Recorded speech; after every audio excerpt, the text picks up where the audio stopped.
Hey, how's it going, guys? I hope you're doing good and welcome back to the studio. It is good to be here, and today is another episode of my Q&A series, the series where I A your Qs, I solve your problems, I give advice, whatever comes my way. And today we have got some really interesting topics I cannot wait to dive into this episode. But before we do, I just want to say a massive thank you to everyone that sent in questions. I got way more than I expected, so keep those rolling in if you have a question you want me to answer, or a problem you want me to solve, or anything, just something you want my opinion on. Leave it down in the comments below and I will pick the best ones to feature in the next episode. And the ultimate best one, the one that makes the title and thumbnail, I will give a prize. But let's dive into the questions. Question numero uno is from UDBHave6626, who asks, what to do when caught? This is a situation that every professional magician has found themselves in. No matter how good they think they are, at some point you get caught. When things are going right and a spectator is standing there and they say, I saw how you did that, I know what you're doing, there's less places to hide. You kind of feel backed into a corner. And I remember when I was starting out as a magician, when this happened, I really didn't know what to do. And I just kind of panicked and moved on to something else, or just ignored it and hoped that people didn't hear. And that's the worst thing to do.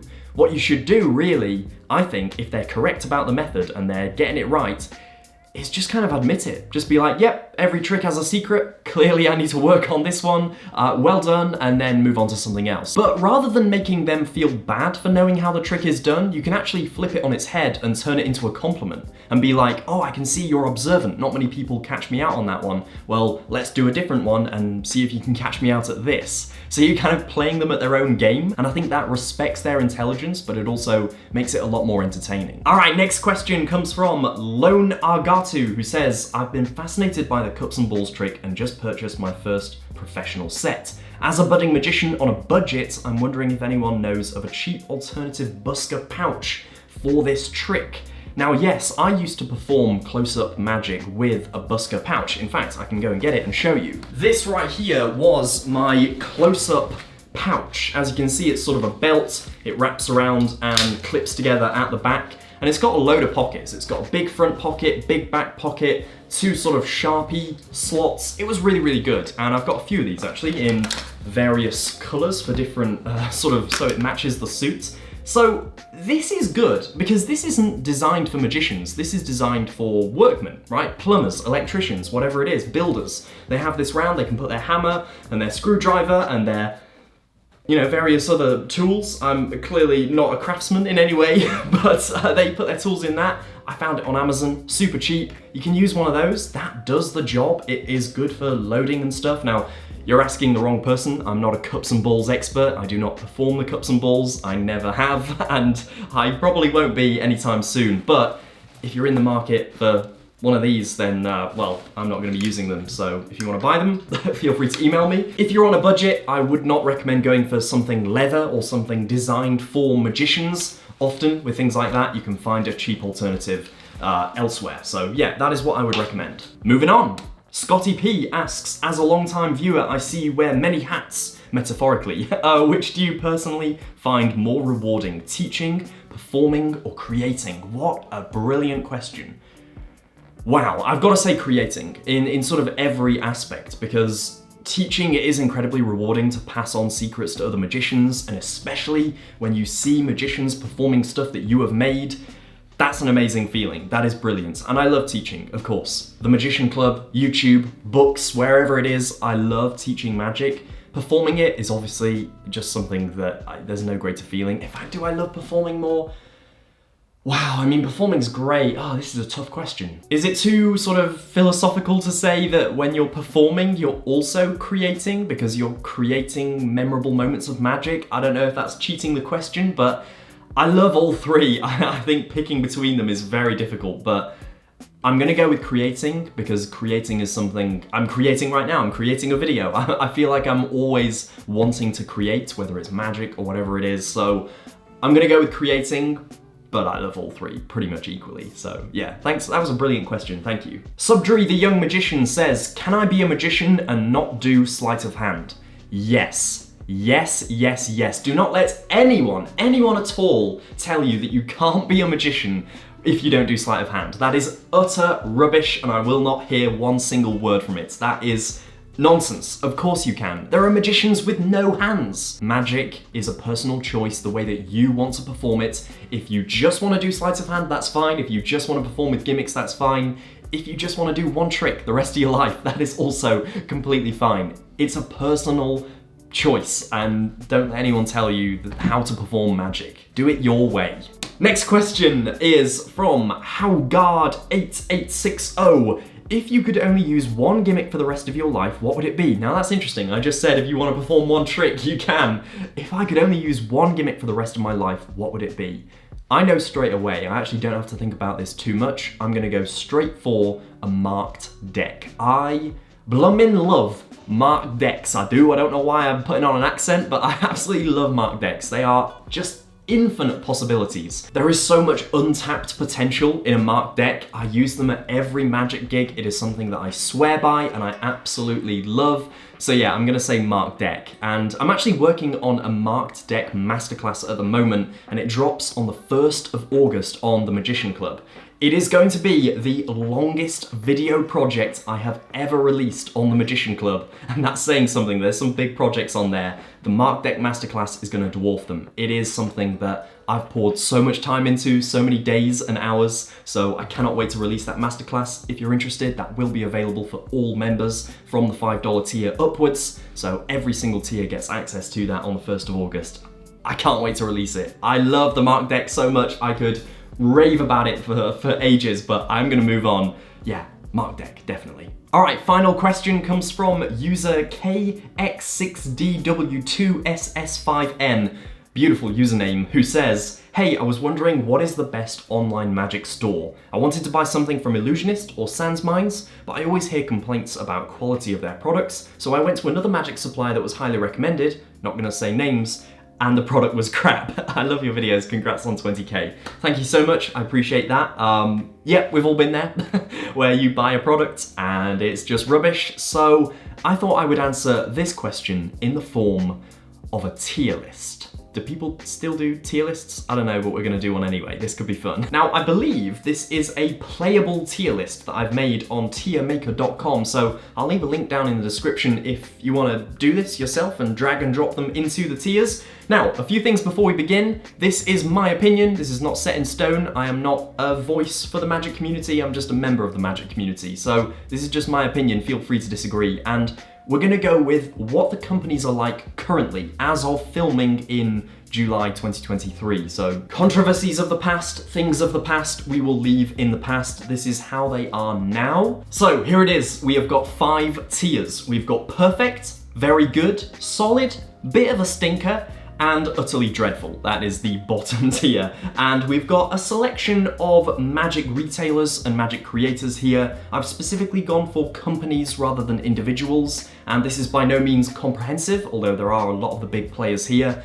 These are all of the ones that I have personally been a customer of. So any that I've not been a customer of, obviously I don't know, I've not been a customer of them. So these are all of the ones that I've been a customer of. Now these first two, Alakazam and Saturn Magic, I've used less than the others, which is why they're first. I don't have a whole lot of experience with them. I know I've heard a lot of good things, but I'm just gonna go from my personal experience. Alakazam, everything I've got from them has been very, very good, but it's not been perfect. So I am gonna pop Alakazam in very good. I know they've got a great reputation and a lot of people love them. So I know a lot of people would put them in perfect, but personally, I just haven't used them enough to call them perfect. And the same goes for Saturn Magic. I've heard they're very good and I've had a very good experience with them, but they're not quite perfect, you know? I've got to save the perfect stuff for the absolute creme de la creme. Up next, we have Marvin's Magic. Now, some people will laugh that I've put Marvin's Magic on this list, but they are one of the biggest magic creators and retailers in the world, so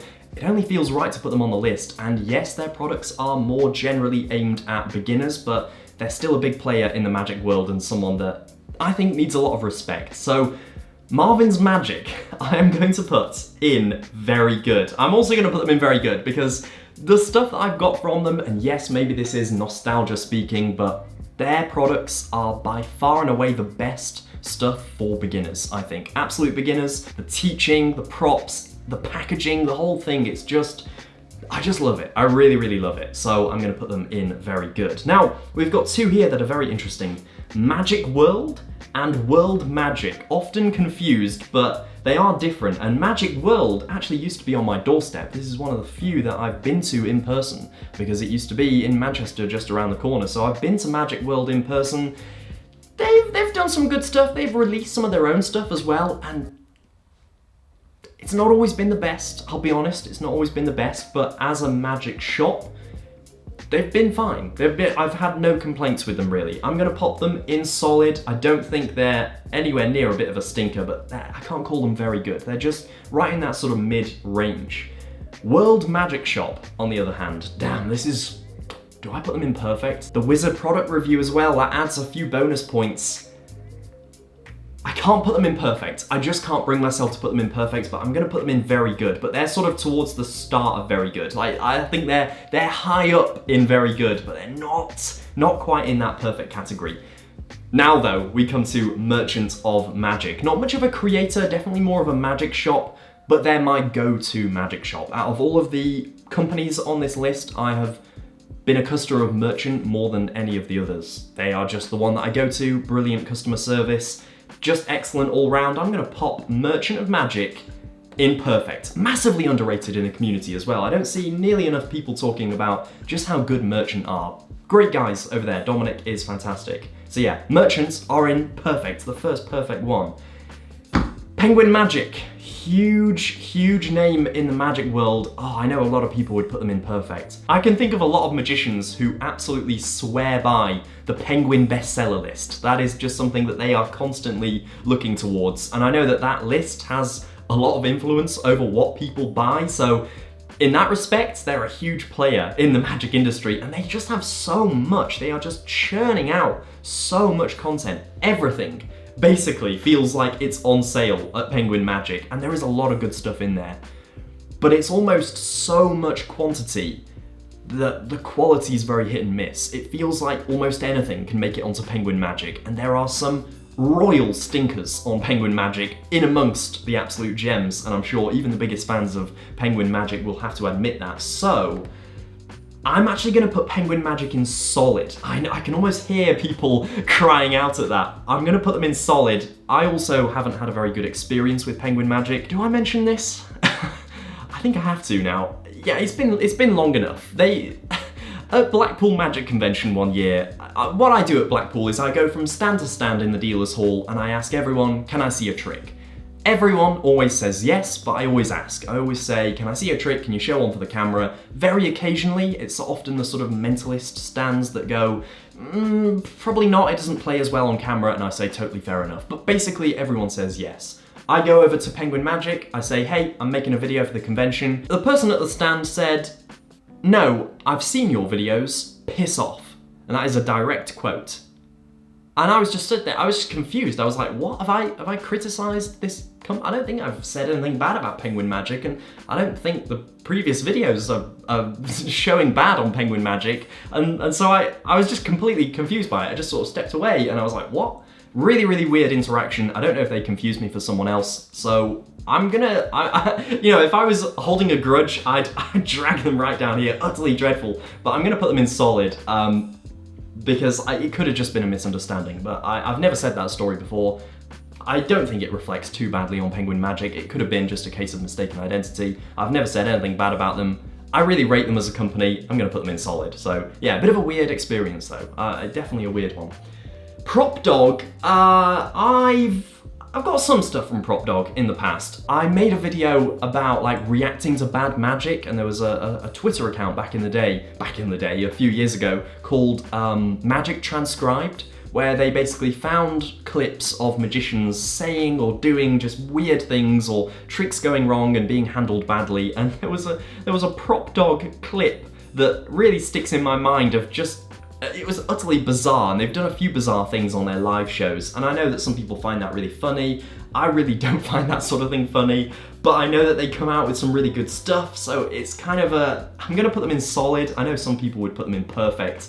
I just don't feel that way about them. I just don't have that connection. Okay, the final four are gonna divide opinions, I know it. And the first one is Sans Mines. Now, again, I know a lot of people who would drag Sans Mines straight to Utterly Dreadful and not even think about it twice.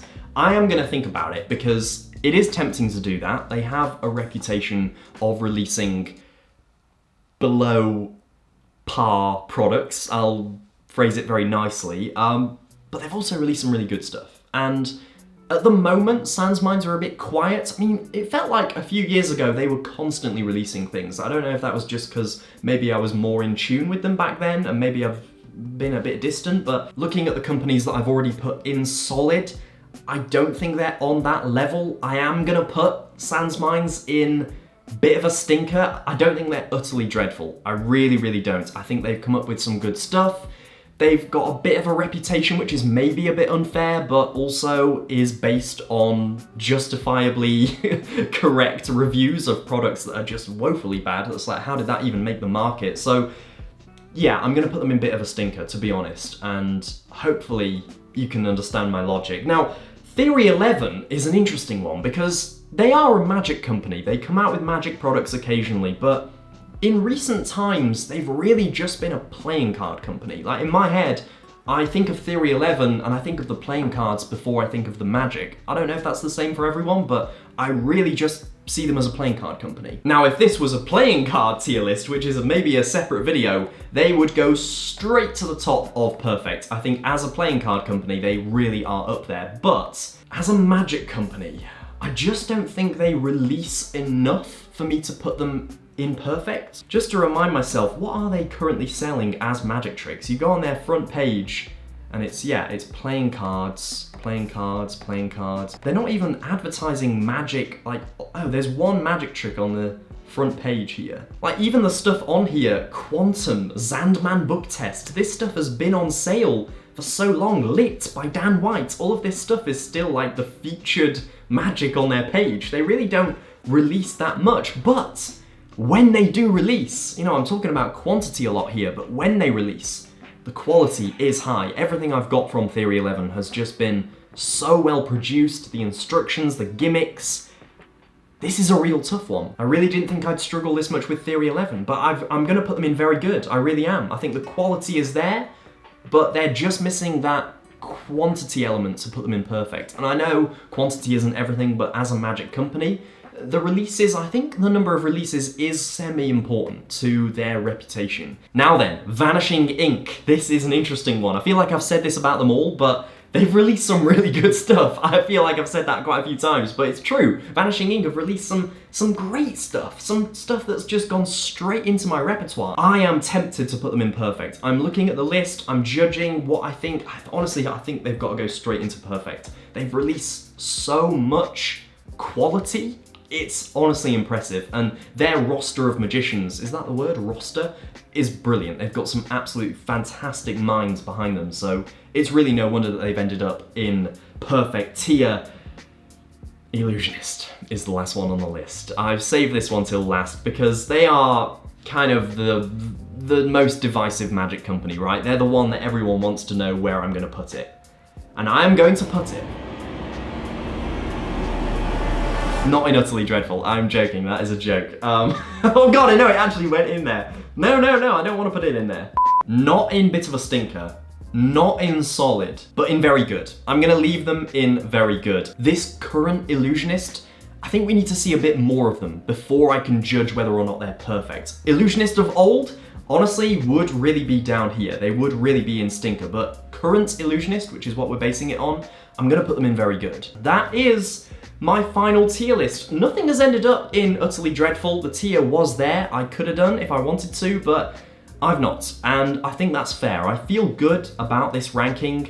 Honestly, if I was gonna make any changes, probably as a surprise to most of you, I might even move Marvin's Magic into perfect, just because of the demographic they're going for. You know what? I'm gonna move Marvin's Magic to perfect. Last minute change. They've scored a 90th minute winner. Marvin's Magic are in perfect, because they just are. For the demographic they are targeting, children and beginner magicians, even adults, the stuff they're making, The whole package is just wonderful. I love Marvin's Magic. They're imperfect, and I know for a fact that is going to upset some magicians, but I do not care. Marvin's Magic are imperfect. This truly is the final tier. If you want to play along, there is a link down in the description where you can make your own. Again, this is just my opinion. Feel free to disagree, we can still be friends. And if you enjoyed this video, make sure to hit the thumbs up button down below. Subscribe to the channel if you're new and you like anything to do with magic, and I will see you in the next video. Until then, take care, guys.